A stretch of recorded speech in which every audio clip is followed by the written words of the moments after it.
Hello, welcome to Michelle Sews Again. I'm Michelle. Today I have a collaboration video for you, and I am partnering with Jen from Today in Jen's Sewing Room on a thrifting challenge. So if that sounds interesting to you, then stay tuned.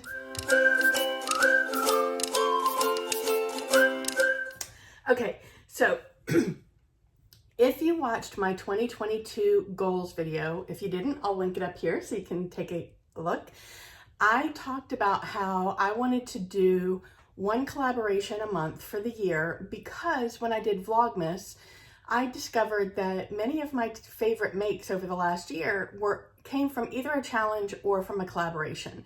And I think that it's because those things kind of push me a little bit further outside of my comfort zone, but also because they kind of force me to, not so much the challenge because I don't feel as committed to a challenge, but to a collaboration, I definitely feel committed.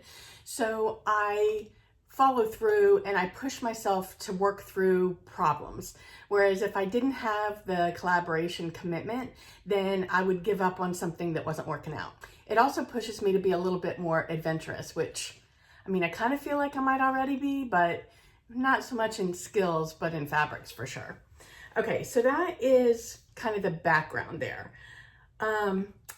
I reached out to Jen because I am so lucky to be able to call her a friend. I met Jen last year through the sewing community because we both live in South Florida, and I'm so thrilled that I get to know her in person. If you're not already watching her, I can't believe you wouldn't be, but I will link her channel below. She's just a very uplifting, positive influence, I think, on the sewing community. And she started the hashtag Friday Sews, which is really a fun hashtag to follow because you get to learn about sewists, what they've been making, and a little bit about their lives, which I think is a lot of fun. So I reached out to Jen because, first of all, she's my friend. And second of all, when I think of Jen, I think of thrifting because she has done some phenomenal garments from thrifted items, whether it's thrifted garments or tablecloths or sheets or shower curtains. In fact, my favorite thrifted garment from her is her shower curtain dress that she made last year for Frugal Frocks. I will link that video up here, and here's a picture of the dress.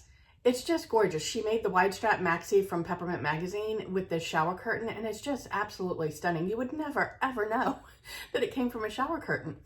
And so I wanted to kind of dip my toe into the realm of thrifting. I have not necessarily wanted to participate in that realm in the past just because the idea of using people's cast-offs kind of gave me the heebie-jeebies, but she convinced me because she does such phenomenal things. And so we met up a couple of Fridays ago and at a Goodwill near her, and I'll pop in some videos throughout this video of our thrifting experience. We had so much fun. And then we stopped at Starbucks after and just chit-chatted for a while and got caught up, and it was just a fun afternoon. And while we were there, we were looking at different thrifted items or different items within the thrift shop. And we spent a lot of time in the linen section with sheets and duvets and things like that.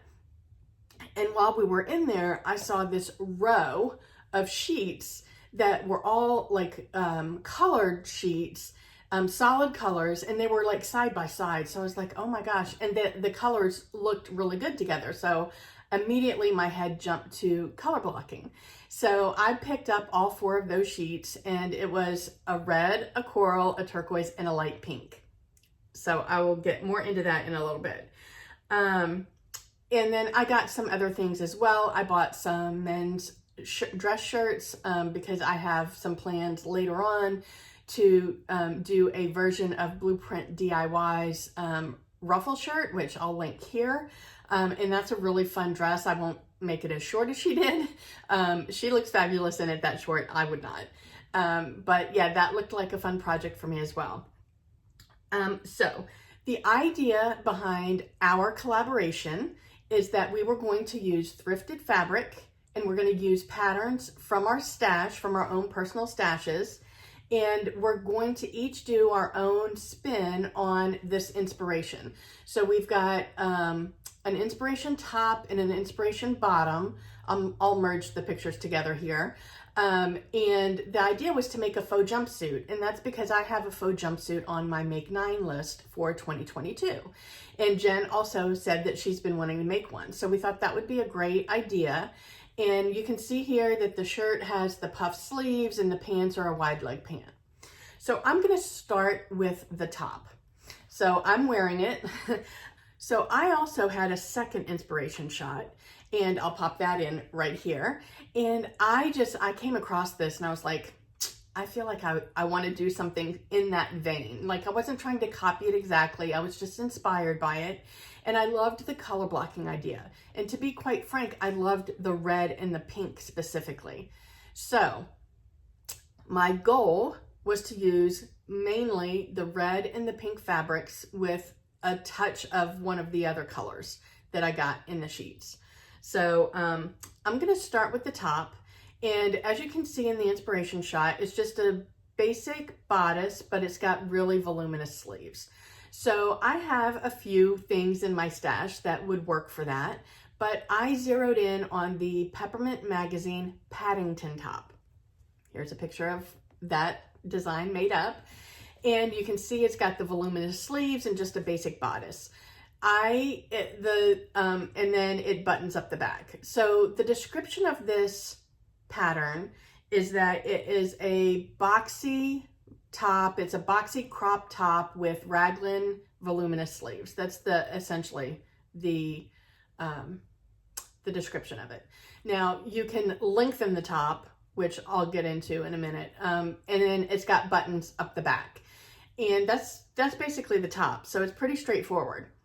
The sizing it goes, I forget, they do letter sizing, and it goes up to size K, which the size K is for a 50-inch bust, which is what I have, which is my measurement. So the largest size is what worked for me. And quite honestly, depending on how much ease you like, you could actually you could go up past a 50-inch bust for this, because there's quite a bit of ease in the top. So for my size, there's 6 inches of ease in the bust and 17 3/4 inches of ease in the waist and the hip. It's really, really boxy. And it's got a slight curved hem. And and it's made for woven tops. You can do either a lightweight drapey, or you can do a mid-weight, more structured. And that's just gonna affect how drapey the sleeves and the bodice are. Just depends on what kind of a look you're going for. So I did it out of these 3 fabrics. So I used the red sheet, the coral sheet, and the turquoise sheet. And I'll explain when I get to the pants why I didn't use the pink. The only things that I changed about the shirt was I added 2 inches to the front and the back, because I don't like cropped tops. And then I also added a bust dart to the front. Unfortunately, when I added the bust dart, I forgot to make the adjustment in the length. So when I put it all together, the front was shorter than the back. But because I had added those 2 inches, it wasn't really an issue. I just evened out the hem, and I did a baby hem instead of the full hem. So that I didn't take more of the length away. And quite frankly, I probably could have taken a little bit more. It is long. I like it this long, but I would be okay with it a little bit shorter. Instruction wise, it was really straightforward for 99% of the top. The only place where I ran into some confusion was the neck facing. So the neck facing is in 2 parts. Or 3 parts, I guess. You've got the front facing, and then you've got 2 back facings. And you sew those together at the shoulder seams. And then once you do that, because the back bodice has 2 button plackets, the length of the fabric pieces before you sew it together is that extra width of the button plackets before you fold it over twice. So when you sew the facing in, it tells you the facing's not going to fit the neckline, and you'll understand in a few steps.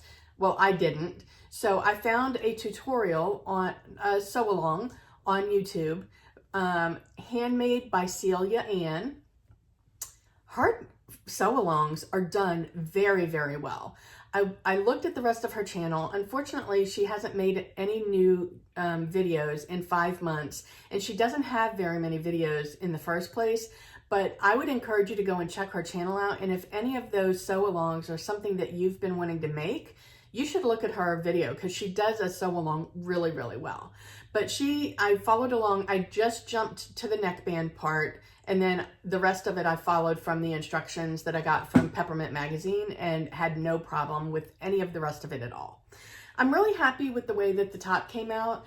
For the back button placket, it does tell you in the instructions that most people during the testing process found that they didn't need to actually put buttonholes. They just sewed the buttons on and they could slide it over their head. So they just tell you, pin it together, see if it slips over your head, and then you can or cannot put buttonholes depending on your choice. I did not put buttonholes. I could fit this on without that. So I just sewed the buttons on in place in the button placket. Let me see if I can show you. So you can see that I used some lighter shades of the blue and the coral as my buttons, and they're cute little floral buttons. They're plastic buttons that I got from Joann's in 2020 at some point. And I know they don't match exactly, but I think they look cute with the funness of the colors. So that's basically the top. I'm gonna show you a picture of the top styled with jeans. Because I think that I will get a lot of wear out of this top. I like the color combination a lot. It's not what I was originally going for, but I still think it worked out well. So now let's talk about the pants. Oh, the pants. So my first attempt at the pants, I was going for the wide leg look, and I have a couple of wide leg culotte patterns in my stash, because I just dream of this really chic looking culotte outfit. The reality is that for my height and my size, the wide leg look is not a good look. At least for me personally, I don't like it. I kind of had a feeling that that was going to be the case, but I really wanted to try it. So with that said, I started out with the Winslow Culottes from Helen's Closet. I actually made the pants before I made the top, but I wanted to take you through my whole pant journey without interrupting it. So my first attempt was the Winslow Culottes. I cut out the red sheet and the light pink sheet in the leg pattern pieces. Now I wanted to make the elastic waist hack, because in my life, I have absolutely no need for a regular waistband. It's not comfortable. I don't need it. I work from home. I wear like when I'm done with this video, because I'm filming this at like 6:30 in the morning. When I'm done with this video, I'm going to switch out the pants that I made for this outfit, and I'm going to put leggings on. I'll leave the top on, but I'm going to sit in leggings all day. When I go out and about, I don't wear regular trousers. I wear either leggings or a dress or something comfortable. I don't like things restricted around my waist. It's just not comfortable for me. I don't have to wear it, so I'm not going to.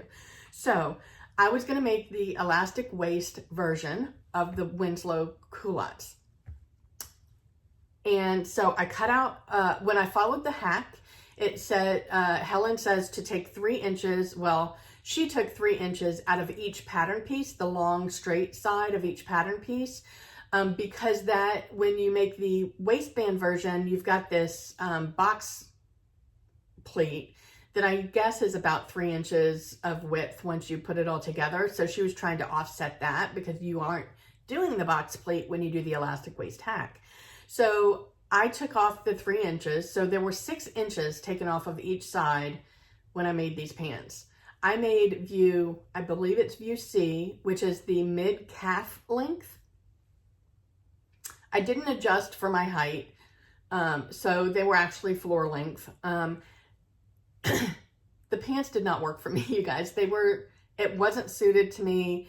Yes, they didn't fit. Yes, I could have worked on making them fit correctly. The look is just not for me. So it wasn't worth the effort for me to spend trying to get them to fit correctly. Here's a picture of these pants on me. And, you know, I appreciate any well-meaning people that are going to tell me what I could have done to make them fit. The look just doesn't work for me. It wouldn't have been worth my time to make them fit. So I was very discouraged after putting these on because the width of them just was not flattering on me whatsoever. I put them aside and then went and worked on the shirt. I put them aside for the night. I rested for the rest of the night, and then the next day I started on the top. And the top was easy breezy. I didn't have any troubles, as I mentioned already. And while I was working on the top, I was thinking, what can I do about those bottoms? Because I needed a faux jumpsuit. I needed the whole outfit.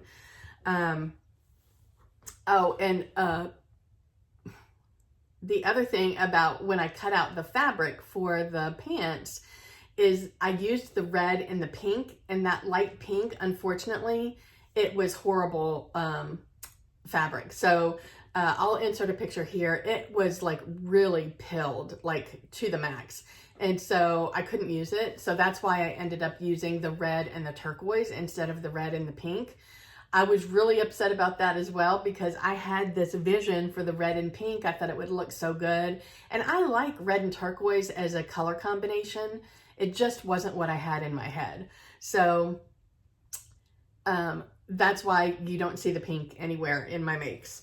And I don't know if the pilling was how I bought the fabric or if that happened after I washed it in super hot water with a lot of detergent twice. Don't know. Doesn't matter. It's over and done with.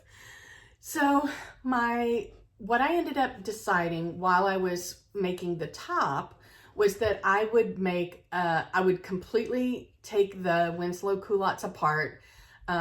Initially I was thinking I would just skinny up the sides, but I knew that while that might be presentable, it wouldn't be something that I would end up wearing.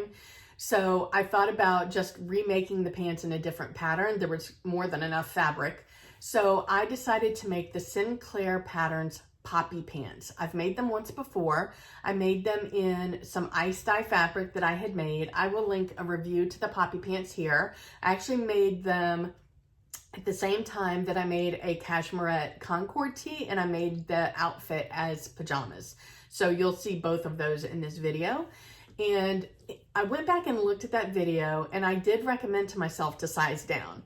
I did not size down this time because I've gained a little bit of weight since I made that video. So I thought, okay, well, that size might fit me now. It's still a smidge big, but it's okay.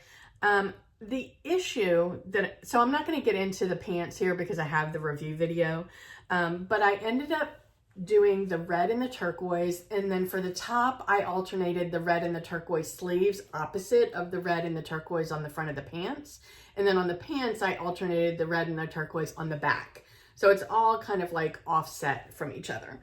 And then I decided to use the coral for the bodice of the shirt. I love the shirt.